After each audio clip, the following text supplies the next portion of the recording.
Hello दोस्तों, movie की शुरुआत में हमें 2000 साल पहले पूरा पाषाण यूरोप में शिकारियों की एक छोटी जनजाति रहती थी। वे आने वाले सर्दियों में भोजन के लिए शिकार की तैयारी करते हैं। ताऊ उस कबीले का मुखिया होता है। वे अपने बेटे खेड़ा को ट्रेनिंग देता है। खेड़ा और उसके दोस्त कप्पा को शिकार दल में शामिल कर लिया जाता है। खेड़ा की माता चिंतित होती है कि खेड़ा शिकार के लिए अभी तैयार नहीं है, लेकिन ताऊ को विश्वास है कि खेड़ा शिकार के लिए तैयार है।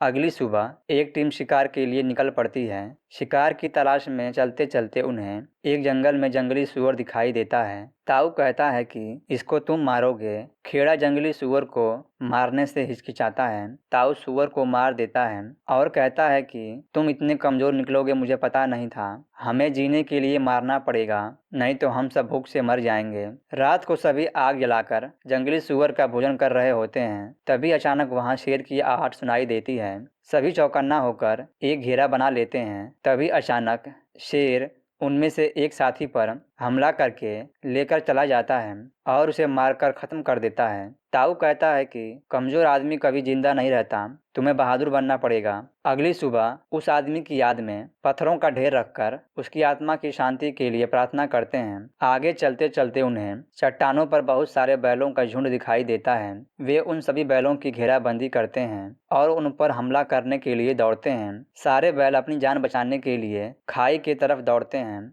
आगे खाई होने की वजह से बहुत सारे बैल नीचे गिर जाते हैं। उनमें से एक बैल खेड़ा की तरफ दौड़ते हुए आता है और खेड़ा को चोटिल कर देता है। फिर बैल दोबारा खेड़ा को मारने के लिए दौड़ता है। बैल खेड़ा को अपने सींग में फंसाकर उसे खाई में गिरा देता है। खेड़ा पहाड़ के नीचे चट्टान को पकड़कर लटक जाता है। तभी अचानक उसका हाथ छूट जाता है और वह चट्टान के ऊपरी हिस्से में गिरकर बेहोश हो जाता है। उसके पिता चिल्लाते हुए पहाड़ के छोर पर आते हैं। खेड़ा को चिल्लाकर उसे उठाने की कोशिश करते हैं और जोर जोर से रोने लगते हैं। फिर वे नीचे जाने की कोशिश करते हैं। बाकी कबीले वाले साथी ताऊ को समझाते हैं कि वह मर चुका है, आपको हमें लीड करना होगा। इसके बाद सारे मरे हुए बैलों को लेकर इकट्ठा करते हैं। खेड़ा के पिता उसकी याद में पत्थरों का ढेर रखकर उसकी आत्मा की शांति के लिए प्रार्थना करते हैं। इसके बाद वे बैलों को लेकर अपने कबीले की तरफ निकल पड़ते हैं। खेड़ा को एक गिद्ध मरा हुआ समझकर उसे खाने की कोशिश करता है। खेड़ा गिद्ध की गर्दन मरोड़कर उसे मार देता है। इसके बाद खेड़ा नीचे उतरने की कोशिश करता है।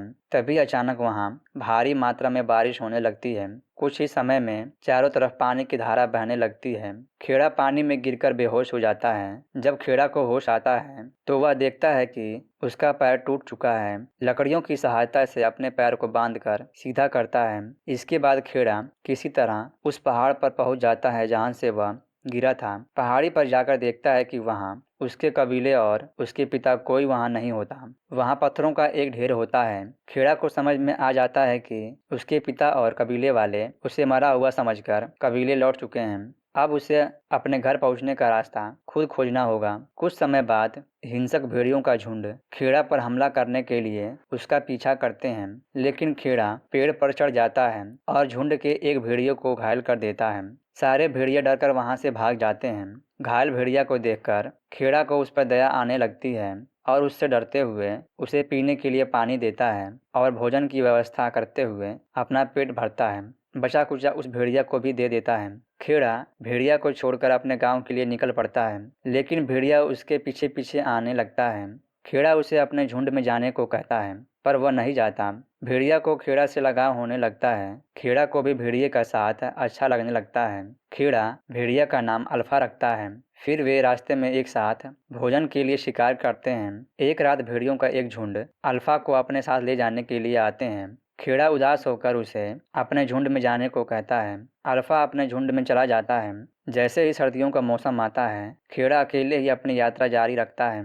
जमी हुई झील के पास खेड़ा भेड़ियों के एक झुंड को देखता है जो किसी मरे हुए शव को खा रहे होते हैं। खेड़ा अल्फा को देखकर उसके पास दौड़ता है, लेकिन बर्फ टूट जाती है और वह पानी में गिर जाता है। अल्फा उसकी बाहर निकलने में हेल्प करती है और वे फिर से मिल जाते हैं। फिर अल्फा खेड़ा के साथ यात्रा पर चल देती है। उन्हें एक आदमी मिलता है जो अपने तंबू के बाहर जमकर मर चुका होता है। खेड़ा उसके टेंट से अपनी रक्षा के लिए एक तीर धनुष लेता है। आगे जाने पर लकड़बग्घों के एक झुंड से बचते हुए एक गुफा में छिप जाते हैं। गुफा में उनका सामना एक शेर से होता है। अल्फा उस शेर पर हमला करती है पर शेर उसे घायल कर देता है। खेड़ा अपने तीर धनुष से शेर पर हमला करके उसे मार देता है। घायल अवस्था में अल्फा को लेकर खेड़ा अपनी यात्रा जारी रखता है। खेड़ा को खून की उल्टी होने लगती है। वह चलने में असमर्थ हो जाता है। कुछ दूर जाने पर वह बेहोश हो जाता है पर वह अपने गांव पहुंच चुका होता है। गांव के लोग और खेड़ा के माता पिता दौड़ते हुए उसके पास आते हैं। उसे यहाँ देखकर आश्चर्य में पड़ जाते हैं और बहुत खुश होते हैं कि वह जिंदा है। कबीले का वैद्य खेड़ा और अल्फा दोनों का उपचार करता है। कुछ समय बाद खेड़ा को होश आ जाता है और वह अपने माता पिता को देखकर बहुत खुश होता है। घायल अल्फा बहुत सारे पिल्लों को जन्म देती है। कबीले वाले उन पिल्लों का स्वागत करते हैं और उन्हें अपने परिवार में शामिल कर लेते हैं। मूवी के अंत में कबीले और उनके पालतू भेड़ियों को एक साथ शिकार करते हुए दिखाया जाता है और मूवी यहीं खत्म हो जाती है।